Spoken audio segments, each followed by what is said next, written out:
des communes dans la gestion du foncier.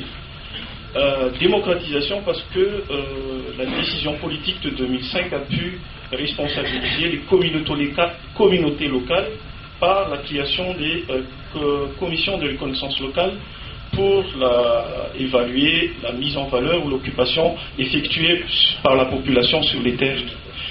Mais nous avons aussi constaté, d'une part, que la politique foncière de 2005 s'est trop focalisée, comme Monsieur le Président nous a dit dans son discours, que la politique de 2005 s'est trop focalisée sur la sécurisation de droits, alors qu'une vraie politique foncière, d'après nous, devrait traiter les trois points suivants. L'accès à la terre, comment accéder à la terre, c'est pas tellement clair à Madagascar sur l'accès à la terre.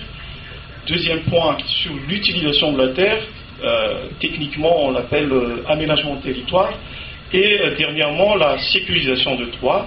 Donc une vraie politique foncière devrait refléter la mise en cohérence et la synergie entre ces trois points.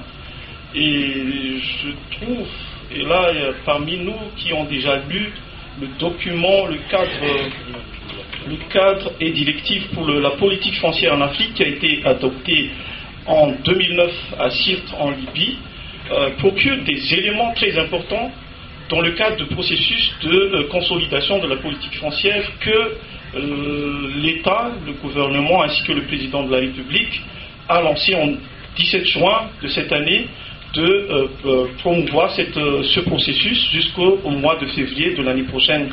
Donc, notre souhait, c'est que tout le monde, que nous, regardons ce document et de s'inspirer à ce document parce que c'est un travail très très bien fait et qui procure beaucoup d'éléments techniques dans le processus d'élaboration de cette nouvelle politique, de cette amélioration de la politique. Sur ce, je vous remercie, mesdames et messieurs, pour votre aimable attention.